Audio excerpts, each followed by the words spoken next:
Office નથી બાજુ એટલે વોટ કરવા પાછો આવું ન કરતા જે બોલ્યા એમ બોલો શિવ શંકર ભગવાન કી જય।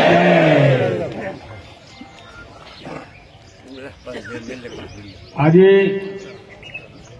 લોકસભાની ચૂંટણી લોક સમર્પણના કાર્યક્રમમાં સણાબિયા મુકામે ઉપસ્થિત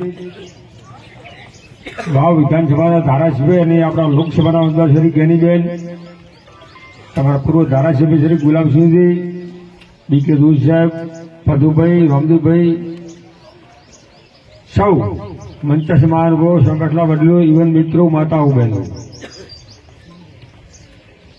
આમ તો ગુલાબ સાહેબ ખૂબ વિસ્તારપૂર્વક તમને બધાની વાત સમજાઈ કે હવે પછી અમે ઘણું નાખા તો તમારે બધાને સમજી લેવાની જરૂર છે। ઘણી વખત ચૂંટણી આવતી હોય છે અને ઘણો બધો ચૂંટણીનો માહોલ જોયો, પણ આ વખતની ચૂંટણીનો માહોલ ભારતની આઝાદી હતી ને, આઝાદી એ વખતે એમ લોકો વાતો કરતા ઘંડિયા, કારણ કે અમે તો જોયું નથી, કારણ કે આઝાદીને મારો જન્મ ભેળો છે। એમ કહેતા હતા કે ગોધી માતવા અને સરદાર પટેલની રેલી કાઢી એક તાલુકાથી બીજે તાલુકા એટલે લોકો પૈસા કે રોડ માથે કે ત્યાં તો રોડ તો ને રસ્તા કાઢતા હશે આ ઉભા હતા અને જે ઘરમાંથી મળે ફૂલ કે ફૂલની પોખડી અમને દાન કરતા હતા। એમ જ્ઞાનીબેનને હું છેલ્લા 15 દાડથી ભેળો ફરું છું। વોટ તો જેટલા આલો છે પેટી ખુલશે ત્યારે ખબર પડશે, પણ અત્યારે તો તમે હાથગણો આલો છો।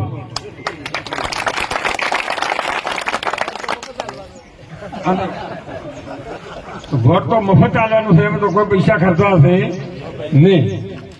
એકનું હાથગણો આજુ રાળી ના કરતા એની સાથે ખૂબ મહત્વનો વોટ છે, એટલે વોટ એના કરતા વધારે ઉત્સાહપૂર્વક મતદાન કરો અને એક પણ મતદાન બાકી ન રહી, ખાસ ધ્યાન રાખવાની જરૂર છે।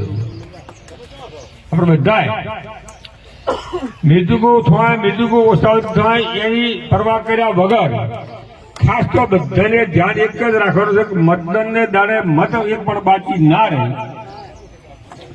અને આ વિસ્તાર તો લગભગ ઘણા વર્ષથી એની બેન કમાને તબકો કરી કરે છે, એટલે આ બેનની પાછું ભલામણ કરજો કે મગજમાં પેલું કમળ ના રહી જાય એમ। આ વખતે જ્ઞાનીબેન ને હાથનો પંજો છે, કમળ નથી, એટલે ઘરથી હેડો ત્યાં જોયું તો કોઈ ઈજા દે પંજો નકે તો થોડું તો વાત પૂરી કરી આપશે।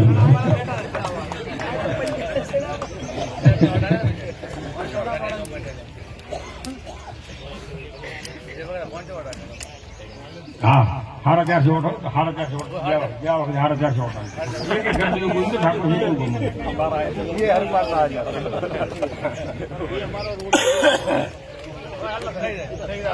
તમારું રોડ નું કામ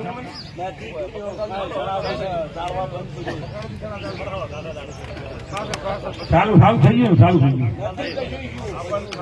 તો કોક રસ્તાવાળા ક્ષેત્રવાળા હટવાળા હું શું કરું, તમારે ગામમાં પટાવ હાલો એ દરેક જગ્યાએ રોડ થોક કરો ભાઈ, રોડ દરેક જગ્યાએ ગુલાબસિંહ આવ્યા ને ઓછામાં ઓછા 100 થી વધારે રસ્તા કરતા આવ્યા છે।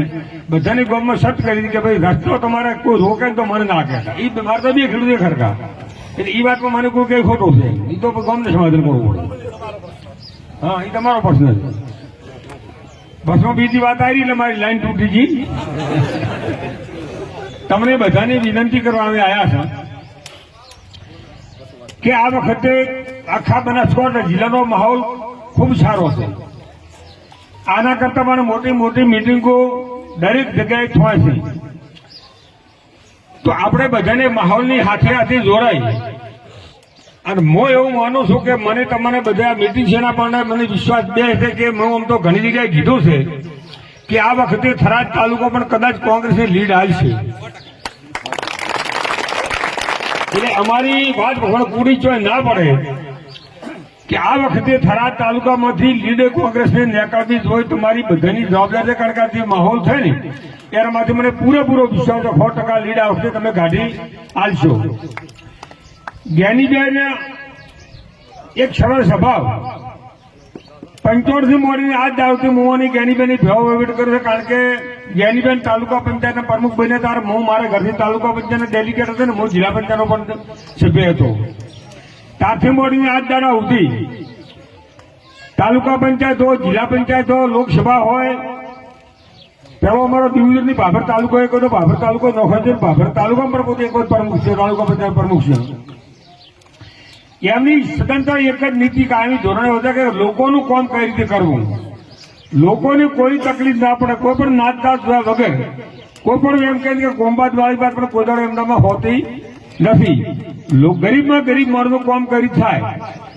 હું તો ઘણી વખત એમ કહું છું કે નેતા લોકશાહી એવો હોવો જોઈએ કે તમે હાઈવે ઉપર 100 ની સ્પીડ ગાડી લાવી હોય, કોઈ છોકરો હાથો કરે ને તો ગાડી ઉભી રાખીને છોકરાની પૂછે ત્યારે છોકરો ચમચે હાથો કર્યો, એનું નામ લોકશાહીમાં નેતા ગણાય. ફક્ત ને ફક્ત કાર ખરાબ એની ગાડી 100 ની સ્પીડે આખો હાથે નેતા થઈ જતું નથી. એટલે તમને બધાની મહેરબાની કરીને મેં 2 હાથોની વિનંતી કરવા આવ્યા છે. આ વિસ્તાર તો ગુલાબશાનો છે, પણ તમે છતાં ગુલાબશાનો ગેનીબેન નો આગ્રહ હતો ને મારે આજ તો ગેનીબેન મને તો 2 તો ફોન આવ્યા, આવો રહો પણ સત્તા પાડ છેલ્લે છેલ્લે તમારી બધી વચ્ચે અમે આવ્યા છે. બધાને તમને વિનંતી કરો છે કે આ વખતે આ જે 4 કે 5 ગામની તાલુકા પંચાયતની સીટ હોય, બધાની મારી નમ્ર વિનંતી છે કે 7મી તારીખે મતદાન છે. એક પણ વોટ બાકી ના રહે.